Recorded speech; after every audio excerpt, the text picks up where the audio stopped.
Now, this illustration deals with the available short circuit current and providing an effective ground fault path, mainly in accordance with 250.4A5. Now, notice in the illustration, we are providing an effective ground fault path. Now, engineers, contractors, electricians, they did not like when it was in the code effectively grounded.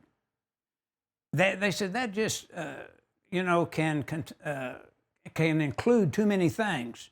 We'd rather have an effective ground fault path. And by providing supply side grounding in accordance with Table 250.102 C as in car 1 and load side grounding in accordance with Table 250.122 for load side grounding based upon the overcurrent device, we can prove that we have an effective ground fault path. But it was getting very difficult to prove to everybody that we had an effective grounding type system. So looking at this illustration, again, let's review the notes first, starting with note 1 at the top of the illustration. And it says, see tables 250.102C1 and table 250.66.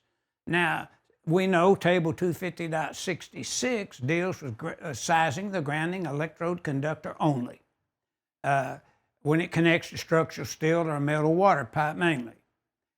Table 250.102C1 pertains to supply side grounding.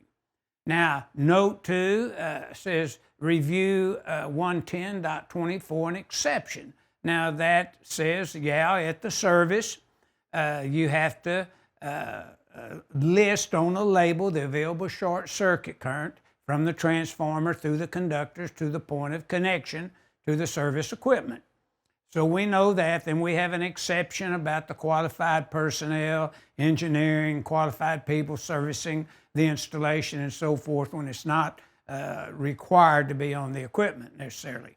And then note 3, it is now suggested to use tables 9 and chapter 9 in the NEC because table 9 deals with service conductors in metal raceways, service conductors in non-metallic raceway, and based upon the size of the conductors, you get a resistivity of that size conductor.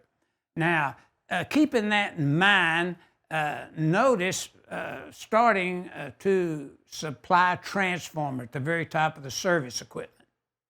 Then we have 25 foot of number 1 uncoated conductors. And we talk about uncoated, we still have the insulation around it. And we size them in accordance with 230.42A1. The overcurrent device is sized by 230.90A with exceptions. And then notice the resistance to a ground rod is 5 ohms that you see at the service equipment, as we'll see. And you see that, the grounding electrode conductor, 5 ohms, IEEE Green Book. Then we would have 5 ohms at the transformer. And we showed you that earlier and talked about it and said, you take those 2 connections to earth ground of 5 ohms each, add them together, that's 10 ohms in the voltage to ground of the electrical system, which 277 volts, 120 volts, or whatever. Now, notice now the feeder. We have 100 foot of number 4 conductors, sized in accordance with 215.2A1A, the 125% rule. And then we would have B, which would be the adjustment and correction factors application. We take the larger calculation to size the conductors. It's 100 foot of number 4. That's been done. And then notice going over to the equipment there, we have a 20 amp overcurrent device, number 12 wire.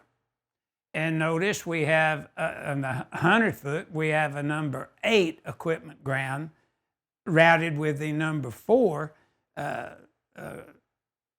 ungrounded phase conductors protected by 80 amp overcurrent device. Now, with that information, we're going to calculate from the transformer to that point that you see where the fault occurred. We're going to calculate now from the main for this portion of it, from the 80 amp main through the number 4 conductors, number 8 equipment ground, through the 20 amp overcurrent device, number 12 conductors, and the number 12 equipment ground. And we're going to use the resistivity values in table 9 for each one of these conductors. Now, we are going to perform this calculation when we review the next illustration.